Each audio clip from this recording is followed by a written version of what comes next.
The 28th Voyage. In a little while now, I shall place these written pages in an empty oxygen cylinder and throw it into the deep, overboard, letting it race off into the distant darkness, though I hardly expect that anyone will find it.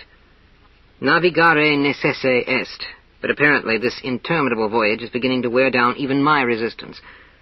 I have been flying and flying for years, with still no end in sight. Worst of all, time gets tangled, intersects itself. I wind up in various branchings and shallows outside the calendar. Hard to say whether it's the future or the past, though sometimes things do smack of the medieval. There exists a special method of preserving one's reason in extreme solitude. It was invented by my grandfather, Cosimo. The idea is to make up a certain number of companions for oneself, of both sexes even, but then you have to stick to it consistently. My father used this too, though sometimes there are risks involved. In the silence here, such companions grow too independent. They cause problems, complications. Some made attempts on my life, and I had to fight them. The cabin is a veritable battlefield. I couldn't discontinue the method out of loyalty to my grandfather. Thank God they're dead, and now I have a moment to myself. Perhaps I'll sit down, as I planned to do so many times before, and write a short account of my ancestry, in order there in those generations of yore, to draw strength like Antaeus. The founder of the main line of Tyches was anonymous, a man wrapped in mystery, which was closely connected with Einstein's famous paradox of the twins. One twin flies off into space, the other remains on Earth, after which the former, returning, turns out to be younger than the latter. When the first experiment was undertaken to test this paradox, two young people came forward as volunteers, Casper and Ezekiel. Due to some mix-up on takeoff, both of them were put in the rocket. The experiment thus miscarried before it ever got off the ground, and what was worse, the rocket came back a year later with only one of them on board. He claimed, deep in mourning, that his brother had leaned out too far when they were passing over Jupiter. People didn't give credence to these pain-filled words, and in the course of the bitter campaign waged against him in the press, he was charged with fratricide and cannibalism. What served the prosecutor as material evidence was a cookbook discovered in the rocket, with a chapter marked off in red and entitled Pickling in Outer Space.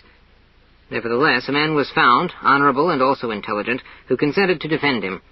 The man's advice was not to say a single word throughout the trial, regardless of what happened. And indeed, in spite of itself, the court was unable to condemn my ancestor, for in the delivering of the sentence, both the first and last names of the defendant had to be given. The old chronicles differ. Some say that even prior to this he had called himself Tyche. Others, that was a nickname resulting from the jury's constant expression of disapproval, Tit-tit. He really should have been named Tiski, from the more standard variant of that interjection. The lot of this progenitor of mine was far from enviable. Slanderers and liars, of whom there is never any lack, stated that during the court proceedings he had licked his lips whenever mention was made of his brother's name. Nor were they hindered, in the uttering of this calumny, by the fact that no one knew who here was the brother of whom. About the further fortunes of this forefather I know little. He had 18 children and tried his hand at many trades. For a while he even supported himself as a door-to-door salesman of children's spacesuits. In his old age he became a refurbisher of endings to literary works. As this is a fairly obscure profession, I must explain that it consisted in fulfilling requests expressed by lovers of novels and plays. A refurbisher, when he receives an order, must steep himself in the atmosphere, style, and spirit of the original, to which he then appends a conclusion different from the author's. In the family archives a few rough drafts have been preserved. They show what considerable artistic ability the first of the Tyches had. There are versions of Othello there in which Desdemona smothers the Moor, also versions where he and Iago live happily ever after, together. There are variations of Dante's Inferno with special tortures added for those persons whom the particular customer named. Moreover, it was necessary on occasion to replace an author's tragic finale with a happy ending, though the reverse was much more common. Rich epicures commissioned from my ancestor epilogues in which you had at the last minute not virtue saved, but just the opposite, evil triumphant. Those well-heeled patrons undoubtedly were motivated by the lowest instincts. Nonetheless, my great-great-grandfather, in turning out what had been ordered, created true gems of artistry, and at the same time, though unintentionally as it were, he came closer to real life than did the actual authors. In any case, he had many mouths to feed, so he did what he was able, and his aversion for spacefaring, easy enough to understand, never left him. Beginning with him, there appeared in our family, over the centuries, a type of man who was talented, withdrawn, possessing an original mind, often prone to eccentricities, tenacious in the pursuit of the goals he set himself. In our archives, there are numerous documents that attest these characteristic traits. It seems that one of the offshoots of the Tichy line lived in Austria, or more precisely in the former Austro-Hungarian kingdom. For among the pages of the oldest chronicle, I found a faded photograph of a handsome young man in cuirassier uniform, with a monocle and twirled mustache. On the back were written the words, capital K, small u, capital K, Cyberleutnant Adalbert Tichy. Of what this Cyberleutnant did, I know nothing, except that, as a precursor of technological micro-miniaturization, at a time when no one even dreamed of such a thing, he had proposed a plan to put the cuirassiers on ponies instead of horses.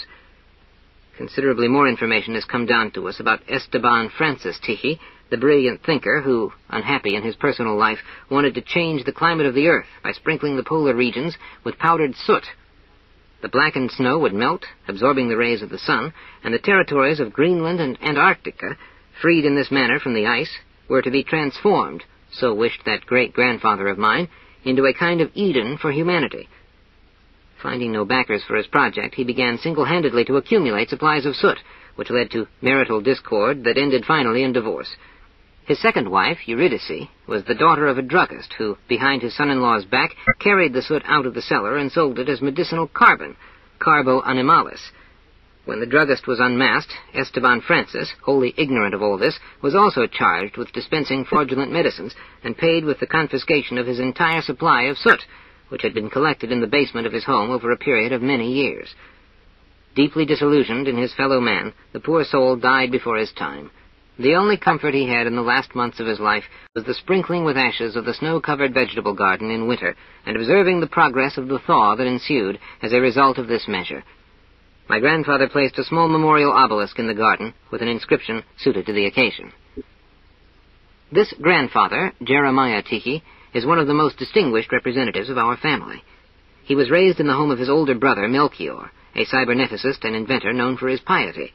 Not overly radical in his views, Melchior had no wish to automate the entire ministry, but only sought to come to the aid of the broad masses of the clergy. He constructed, therefore, several foolproof, rapid-action, and easy-to-service devices, like the anathematic excommunicator, as well as a special apparatus for the placing of ecclesiastical curses in reverse gear, to withdraw them. His achievements, alas, did not meet with the approval of those for whom he labored. What is more, they were pronounced heretical. With characteristic magnanimity, he then offered to provide the local vicar with a model of the excommunicator, thus making it possible for it to be experimentally tested on himself. Unfortunately, even this was denied him.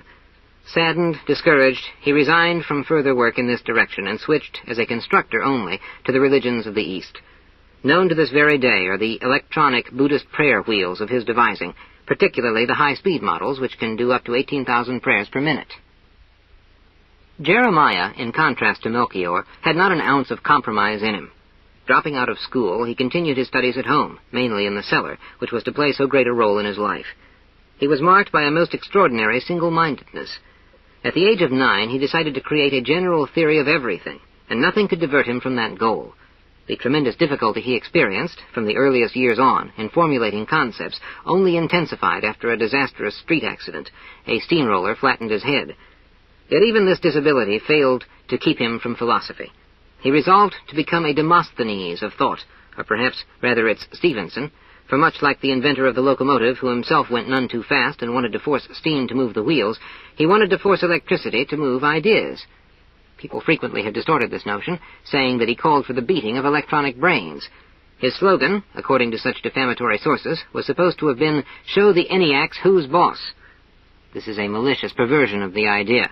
He simply had the misfortune to appear with his theories too early. Jeremiah suffered much in life. On his house were scrawled epithets like wife-beater and brain-driver. The neighbors reported him for disturbing the peace at night with all the banging and swearing that rose up from the cellar. They even had the nerve to claim he had made attempts on the life of their children, strewing about poisoned candy. It's true that Jeremiah, like Aristotle, couldn't stand children, but the candies were intended for the starlings that plundered his garden. The labels they had on them made that plain enough. And as for the profanities he was supposed to have taught his machines, these were merely cries of frustration that escaped him during those long hours of work in the laboratory, when the results turned out to be negligible. To be sure, it was not exactly politic of him to use, in the pamphlets published at his own expense, crude, even vulgar terms, since in the context of a discussion on electronic systems, such expressions as smacking the tube one and throwing in a good boot could easily give the reader the wrong impression. And it was out of pure cussedness, I am certain, that he made up that story which says he never sat down to program without a crowbar handy. His eccentricities made it difficult for him to get along with others. Not everyone was able to appreciate his sense of humor.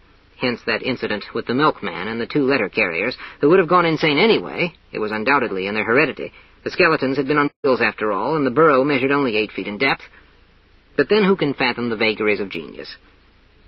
It was said that he wasted an entire fortune buying up electronic brains for the purpose of smashing them to little pieces, that the fragments were piled high in his backyard.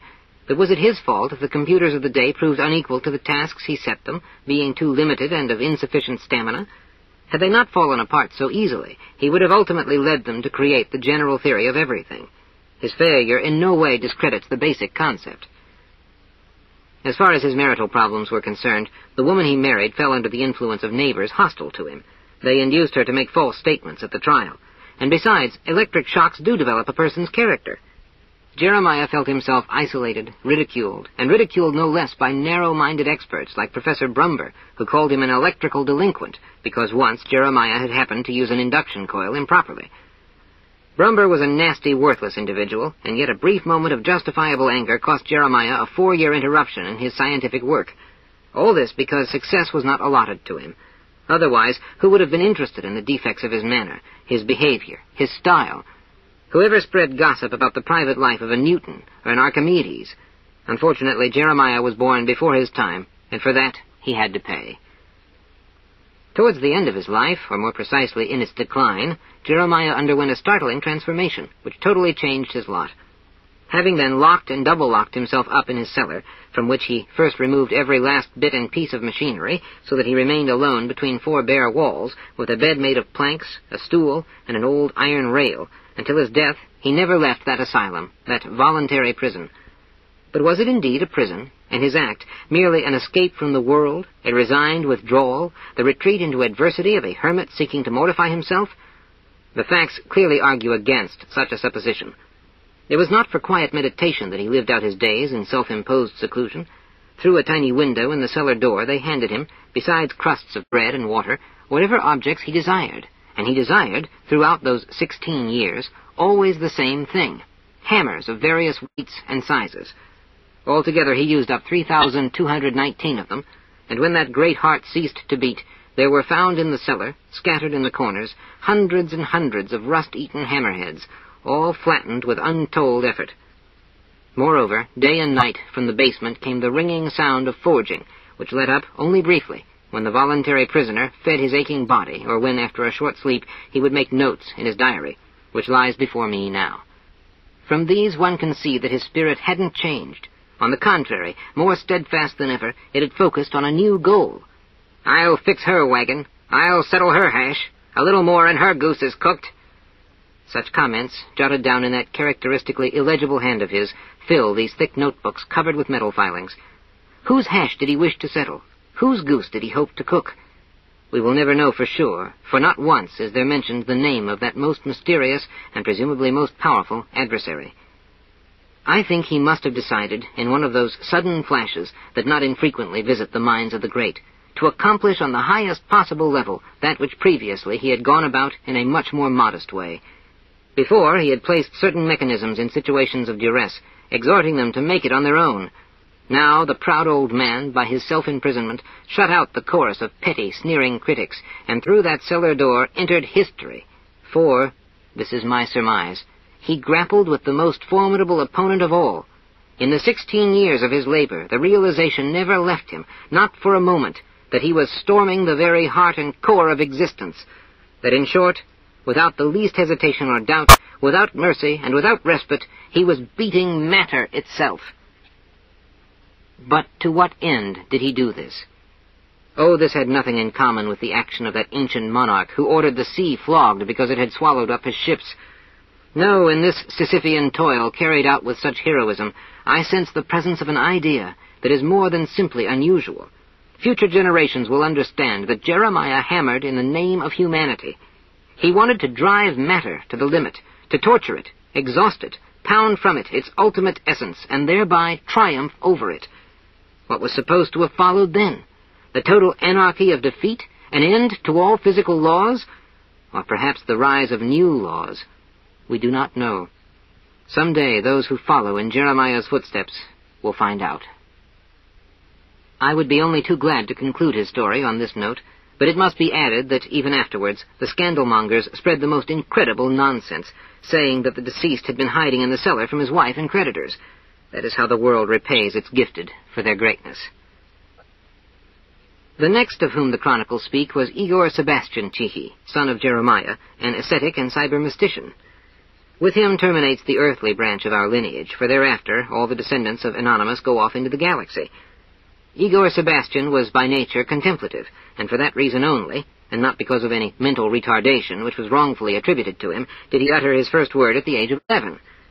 Like all the great revolutionary minds, who with a critical eye perceive man in a new light, he did accordingly, and arrived at the conclusion that the root of all evil lay in the animal vestiges within us, destructive of both individual and society. In his opposition of the darkness of the instinctual drives and the brightness of the human spirit, there was nothing new as yet, but Igor Sebastian went a step farther than ever dared his predecessors. Man, he said to himself, must bring his spirit to where only the body till now has reigned. A remarkably talented control system stereochemist, after many years of research he came up with a substance that transformed his dreams into reality. I am speaking, of course, of the well-known drug obnoxinol, a pentose derivative of diallylorthopentylperhydrophenanthrene. Obnoxinol, non-toxic, when taken in microscopic amounts, causes the act of procreation to become the reverse of what it has been, highly unpleasant. With the aid of a pinch of white powder, a man begins to look upon the world with an eye unclouded by desire. He discerns the proper priority of things, not blinded at every step by animal urges. He acquires a great deal of time, and, delivered from the slavery of sex imposed by evolution, throws off the chains of erotic alienation, and at last is free. The perpetuation of the species should be, after all, the result of a conscious decision, of a sense of responsibility towards humanity, and not the involuntary, since autonomic, outcome of the gratification of carnal appetites. At first, Igor Sebastian planned to make the act of copulation neutral. He realized, however, that this was not enough, since people do too many things not for pleasure, but simply out of boredom, or else by force of habit. The act was to become, from then on, a sacrifice laid at the altar of the common good, a burden willingly assumed. Those who produced offspring, by this demonstration of courage, were counted heroes, as is anyone who gives of himself for the sake of others. Like a true scientist, Igor Sebastian tested the effects of obnoxinol on himself first, and then, in order to prove that even after heavy doses of it one could still reproduce, with unremitting fortitude, with the greatest self-control, he sired 13 children. His wife, they say, ran away from home on several occasions.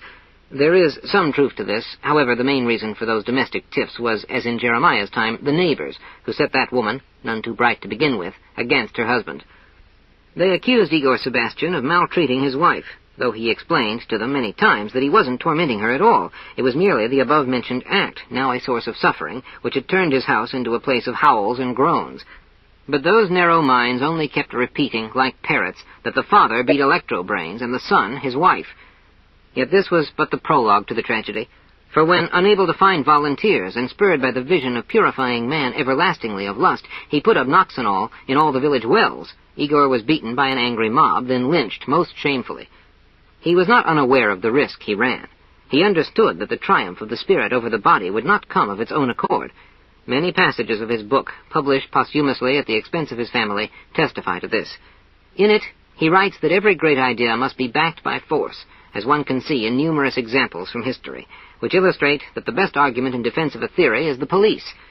Regrettably, he didn't have his own, and hence came to a sad end. There were, of course, men with evil tongues who maintained that the father had been a sadist and the son a masochist.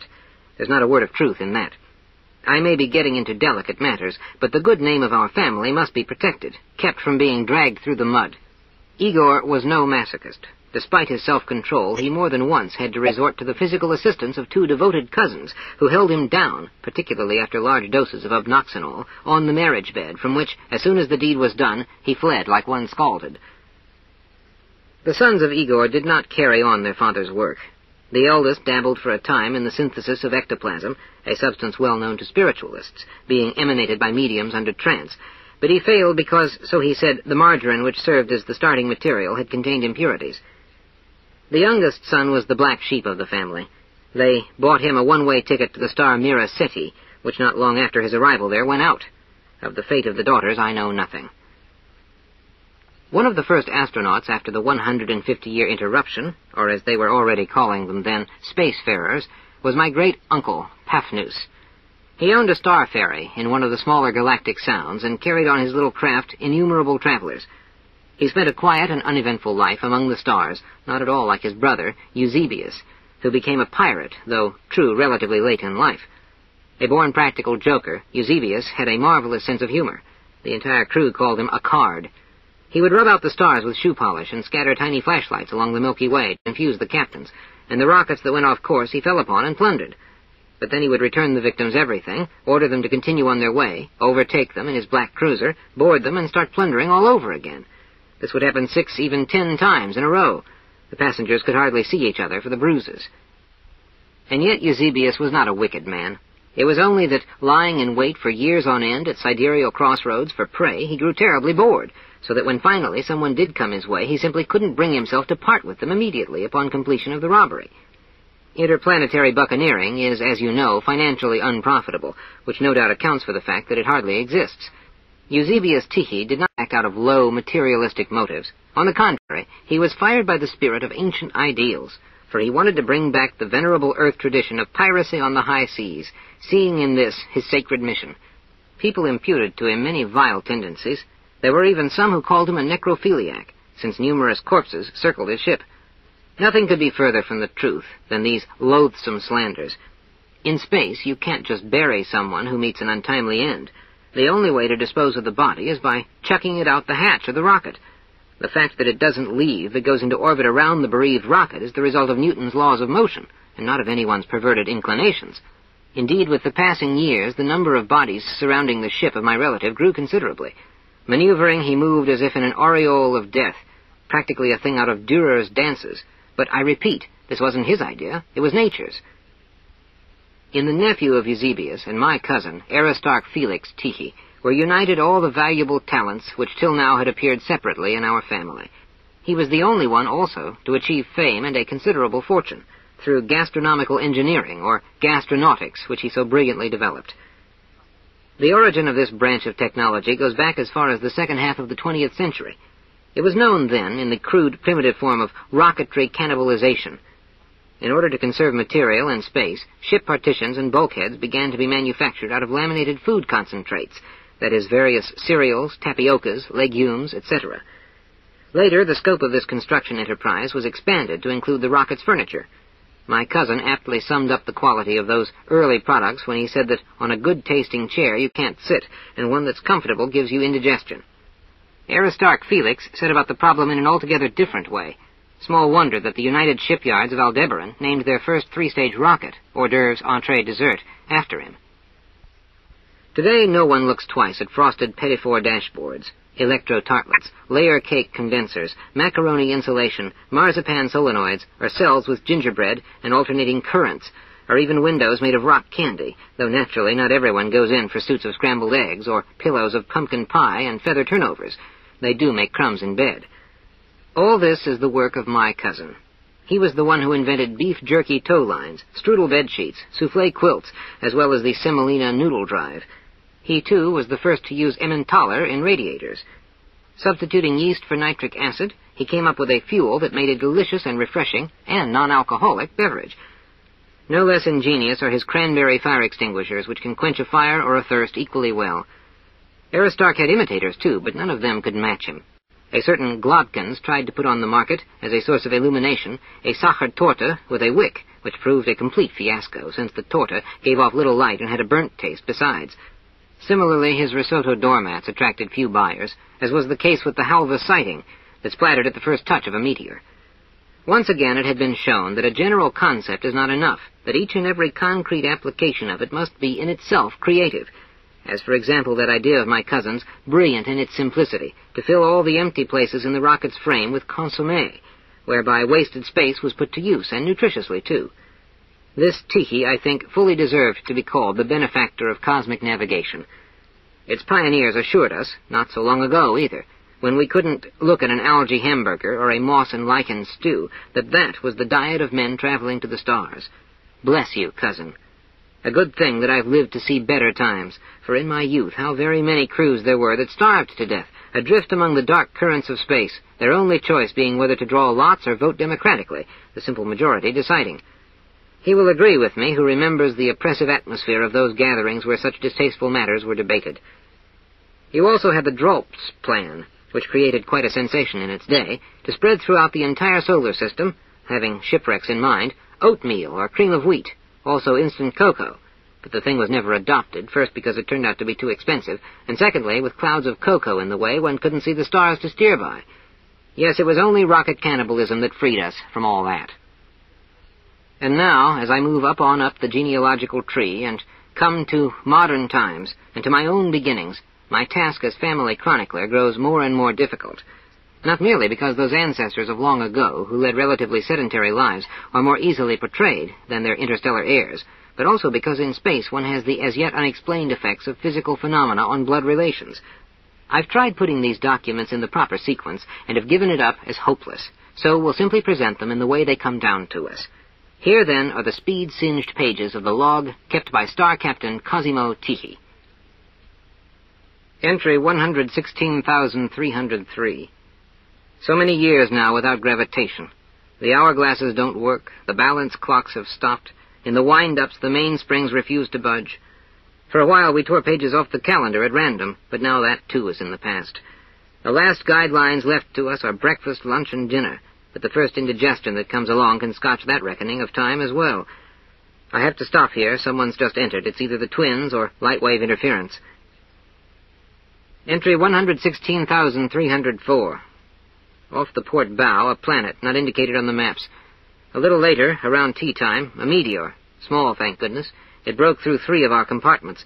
The pressure chamber, the detention room, the sobering tank. I ordered them cemented. At dinner, Cousin Patrick absent. A conversation with Grandfather Arabius about the uncertainty principle. And what really can we be certain of? That we set out from Earth as young people, that we called our ship the Cosmocist, that Grandpa and Grandma took on board 12 other married couples who today form a single family, joined by ties of blood. I'm worried about Patrick, and the cat, too, has disappeared. Weightlessness, by the way, appears to have a positive effect on flat feet. Entry 116,305. The firstborn of Uncle Oliphant is so sharp-sighted and still so small he can actually see neutrons with the naked eye. Conducted a search for Patrick. Negative. We're increasing speed. During the maneuver, our stern cut across an isochronal. After dinner, Oliphant's brother-in-law, Amphitrachus, came by and confided that he is now his own father. Apparently his timeline knotted up into a loop. He asked me not to tell anyone. I consulted our cousin physicists. They shrugged. Who knows what else is in store for us? Entry 116,306. I have noticed that the chins and foreheads of several older uncles, both on the maternal and paternal sides, are receding. What is this, the effect of a gyroscopic displacement? The Lawrence Fitzgerald contraction, perhaps? Or the result of lost teeth and the frequent knocking of heads against the crossbeam when the dinner bell sounds? We are flying through a sizable nebula. Aunt Barabella divined our future trajectory in the old-fashioned way, from coffee grounds. I checked it out on the electrocalculator. Quite close. Entry 116,307. A brief stopover on the planet of the Gallivants. 4 persons didn't return on board. At takeoff, blockage in the left jet. I ordered it blown out. Poor Patrick. In the columns under cause of death, I wrote absent-mindedness. What else could it have been? Entry 116,308. Uncle Timothy dreamed we were being attacked by marauding Mogs. Fortunately, we got off without losses or serious casualties. It's growing crowded on the ship. 3 deliveries today and 4 moves because of divorces. Oliphant's child has eyes like stars.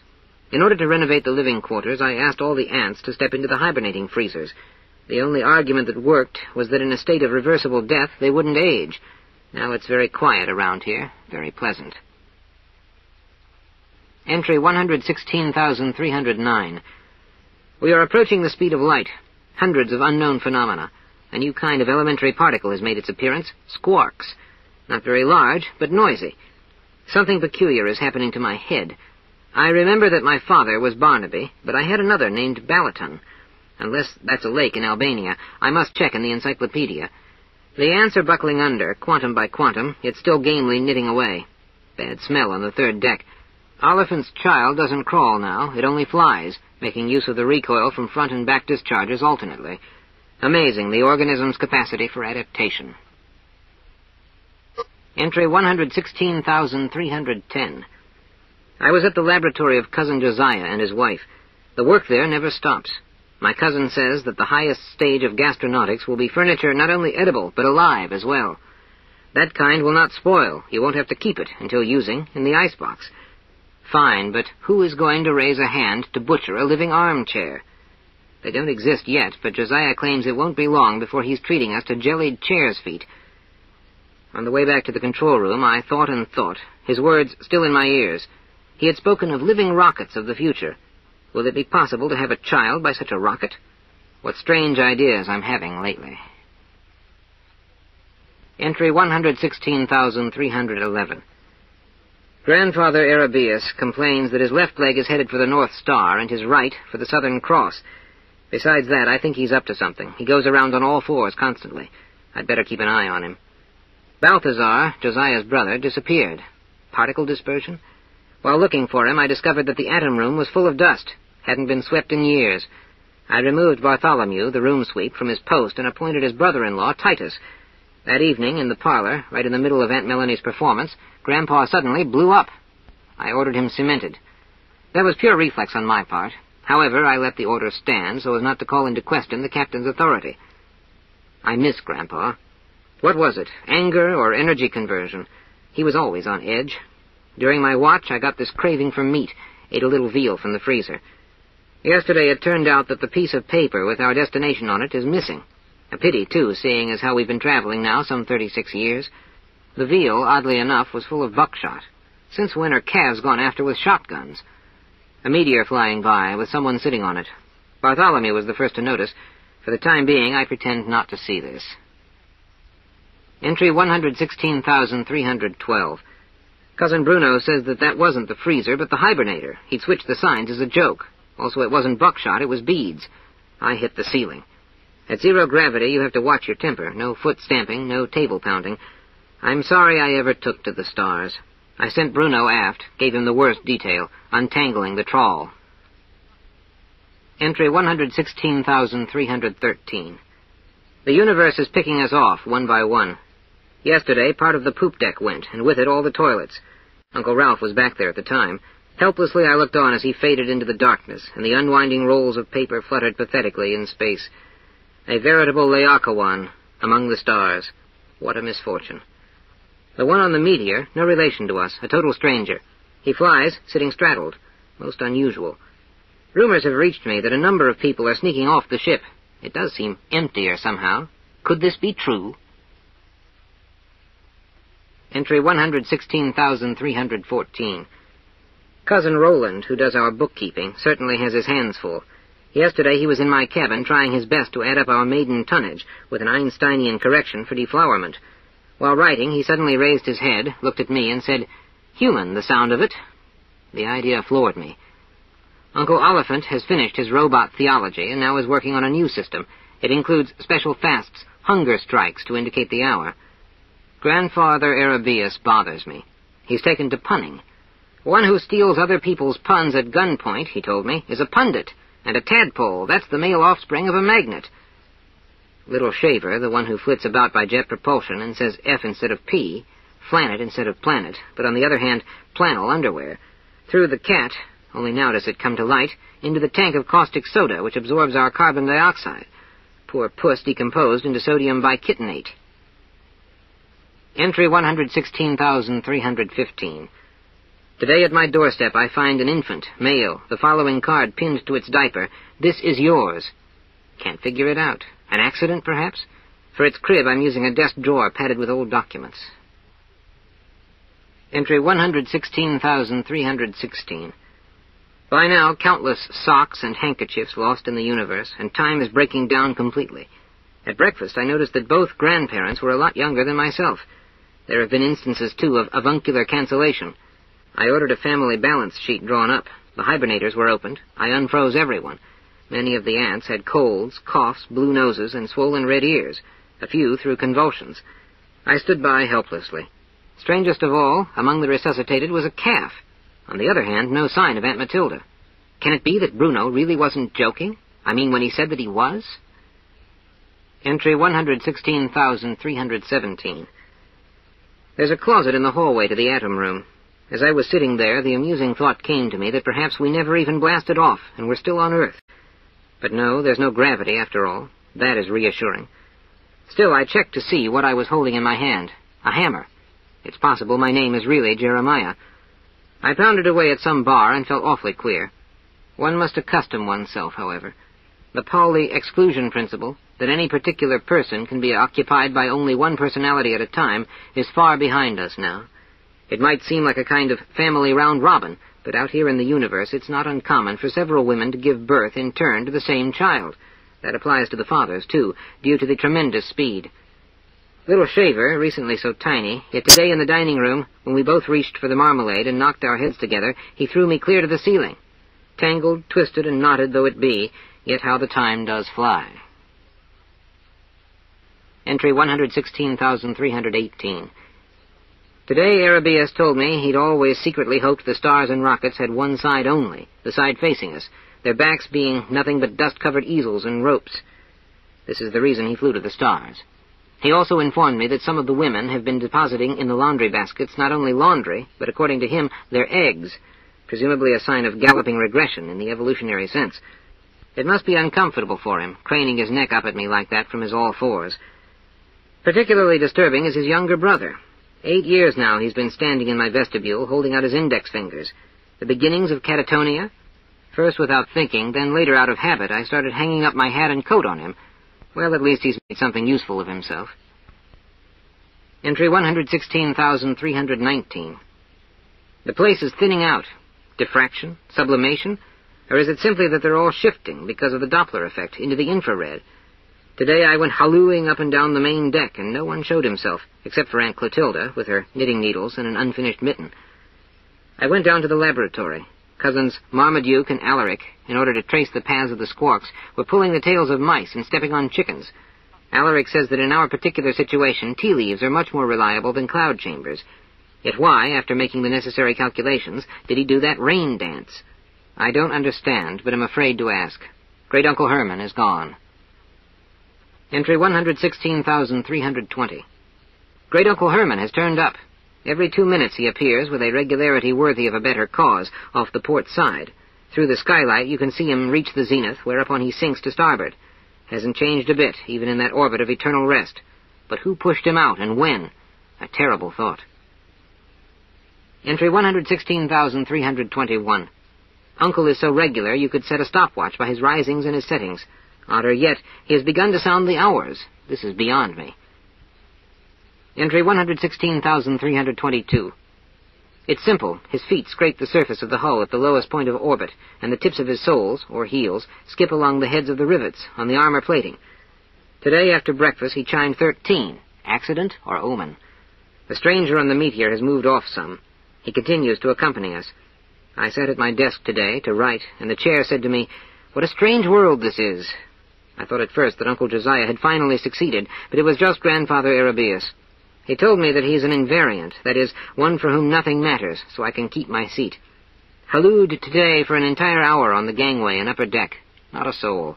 A few balls of yarn and knitting needles floating through the air, a couple of packs of cards for solitaire. Entry 116,323. There exists a special method of preserving one's mental balance. You invent various fictitious characters.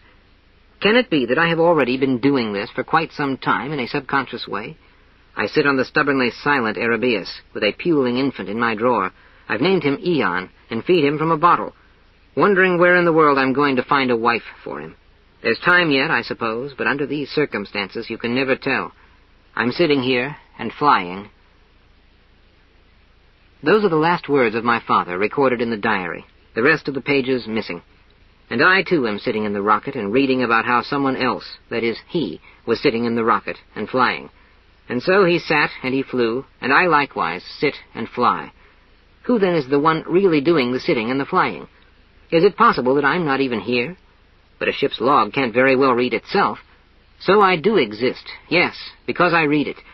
Yet perhaps the entire thing is made up, imaginary. Strange thoughts. Let's suppose that he didn't sit and didn't fly, but I, on the other hand, am still sitting here as I fly, or rather, still flying here as I sit. That's fairly certain. Is it, though? What's certain is that I'm reading about someone who flies and sits. As for my own flight and state of seatedness, how can I be sure? The room is small and furnished poorly. It's more a closet than a room, and situated on the 'tween deck, so I think. But then our attic didn't look that much different. Of course, all one would have to do is step out the door to see it wasn't an illusion. But what if it were an illusion, and I were to see only the continuation of that illusion? Is nothing conclusive? No, this is impossible.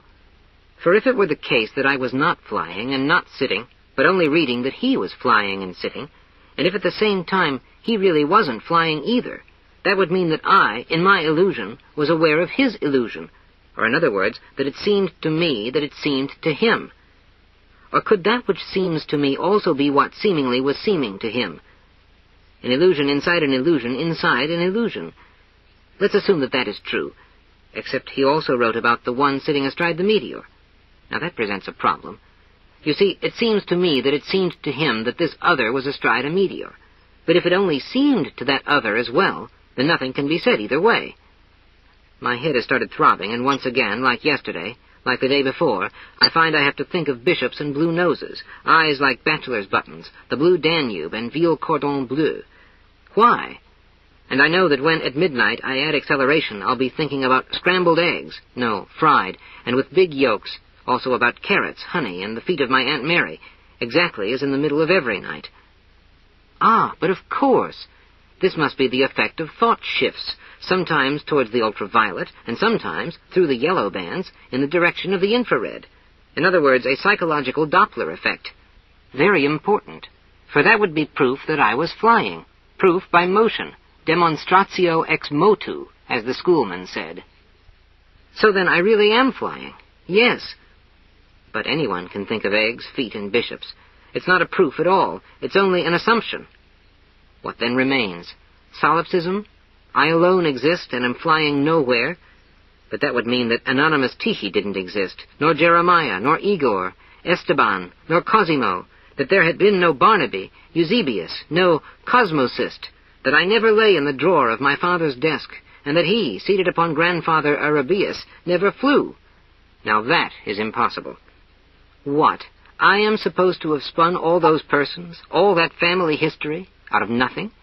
But surely ex nihilo nihil fit, and therefore the family existed, and it is the family that returns to me a faith in the world, and in this my flight, whose conclusion is unknown. Everything has been saved thanks to you, O ancestors of mine. In a little while I shall place these written pages in an empty oxygen cylinder and throw them into the deep,